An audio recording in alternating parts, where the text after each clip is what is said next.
Jamie and Caitríona, great to have you on Aussie TV for such a beautiful film. Thanks, Thank Jason. you. Thank you, Hi, mate. Jason. Let's talk accents. Jamie, you would have heard some atrocious attempts at an Irish accent here in Australia. How did you both know how strongly to pitch your accents in Belfast? Well, I'm from Belfast, so I was sorted. In saying that, like I feel I'm not getting enough credit because I'm from a slightly more middle class background than my character, so I'm probably working a wee bit harder than most people think I am. But yeah, Caitríona had a bit of work to do, but she made it look very easy. You're a I Dubliner, Caitríona, is that right?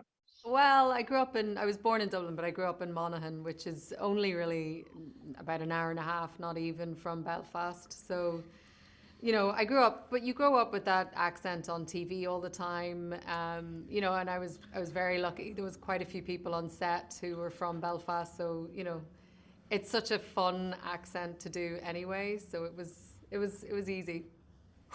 Is there a particular word that's the most fun to say with a Belfast accent in the film? Um, Cheerio. Bloody Cheerio. hell! I don't know. Cheerio. Bloody hell. Everything's bloody, bloody this, bloody that. That's right. That must be why the Aussies and the Irish get along so well. Exactly. Caitríona, I see that Lorraine Bracco is a fan of Belfast. What's been the most meaningful praise that you've received in your career so far? She? Wow.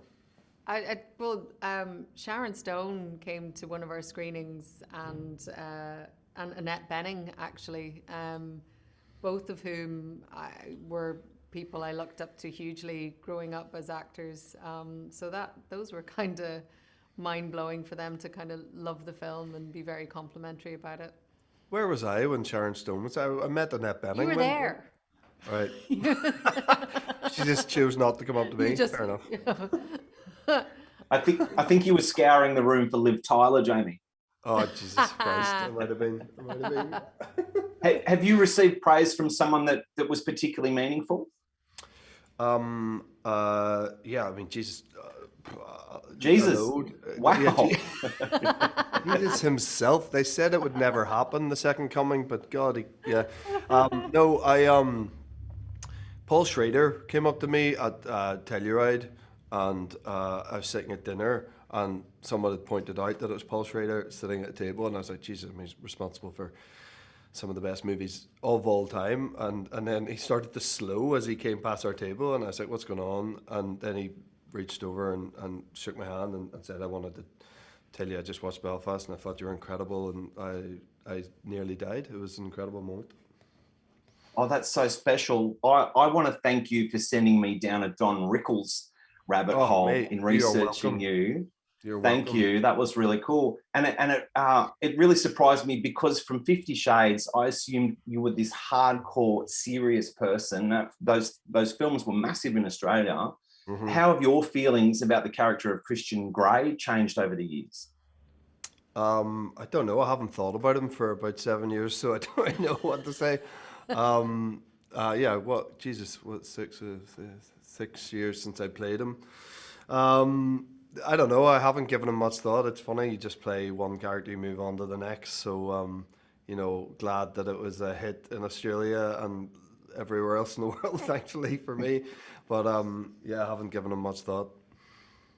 Fair enough. We've got to wrap on a final question. I want to know how much of being a dad to your 3 girls translates to being a dad to 2 boys as Pa in Belfast. Yeah, at least I had an understanding. I remember the first time I ever played a father, I couldn't believe it. I thought there'd been some sort of mistake. I was too young, and so I was more equipped to be playing a father in this. But I'm just pretending to be a dad to boys. They had to stand where they had to stand. They had to say what they had to say. It's one that's pretty different to the reality of being a parent. So yeah, I'd say being a movie dad to 2 sons who are under someone else's guidance is a bit easier than being a dad to 3 crazy little girls. I love that. I love the film. Congratulations. It's a beautiful cast, and I can't wait to see what award season brings. Sorry you were beaten at the Globes by an Aussie, Jamie, but we'll just. Oh, he's a great lad. From the little I've got to hang out with him so far, and he's an amazing performance. I don't care. I can't wait to see what both of you do next. Thanks for the gift of Belfast, much needed in 2022, and all the best for the rest of the year. Cheers. Cheerio, Mr. Hinds and Master Hill. Congratulations on an absolutely beautiful film and a couple of stunning performances. Ciarán, you've obviously you've lived through some of the events in the film, and the film strikes such a great balance between following the intimate, struggles of an everyday family with the troubles kind of just starting to bubble away outside the window. How do you feel about the way that part of history is represented in the film? Because it feels quite different to what we've seen in a lot of Irish stories. Yeah, I think because Ken has written the script through the eyes of a 9-year-old child, and therefore there are no political agendas. There's nobody coming from, this is an analysis and a documentarian for politicians to decide what's the truth behind this. This is through the eyes of a 9-year-old child. And that's what, for me, is very touching when I read it, that they do see the world differently. And that, Ken doesn't shy away from the violence and the bitterness. It's on all the television shots. It's on the street. It's everywhere. But it's seen through the eyes of a 9-year-old. And to see that just as he's blossoming with that innocence opening up, for me, it was deeply moving reading the script. And then when I saw it fulfilled for the first time on the screen, I thought, this is actually got to the heart of the soul and the people of Belfast. They're absolute between the horror of the violence and the dry, ironic, very droll lives that they lead every day. And I thought Ken managed to capture that in script and in film perfectly, and had the innate good sense to cast this young, brilliant fella as well. Yeah. I'll get on to Jude in just 1 second. I wondered if your casting, Ciarán, was a bit of a nod to Mickey, Bo and me. Oh gosh, that's well found. That I don't know. Ken never mentioned it. We've never spoken about that. I don't know. Maybe he thought there was something in me that reminded him of his grandfather.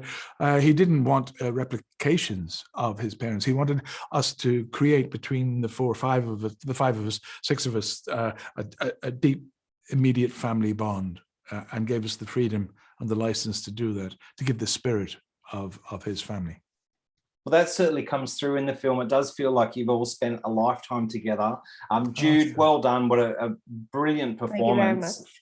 I love how there's a shot of you reading a Thor comic. And of course, Ken made Chris Hemsworth a massive name from here in Australia. What did you like the most about playing a young Ken?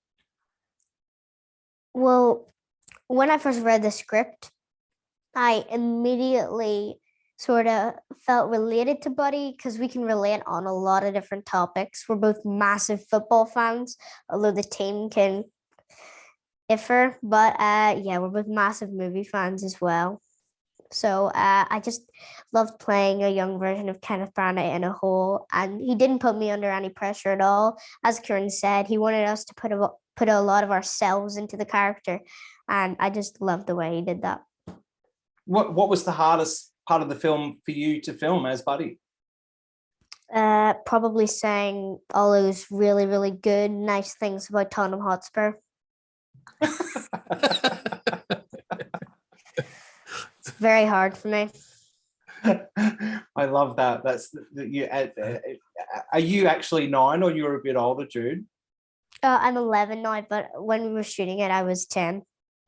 That's amazing that you've learned to walk that tightrope. Well done. I'm impressed. Thank I you. want to know what you learned about women being on the set, whether it was from Ciarán or Jamie or from the fantastic female leads. What have you learned about women, Jude?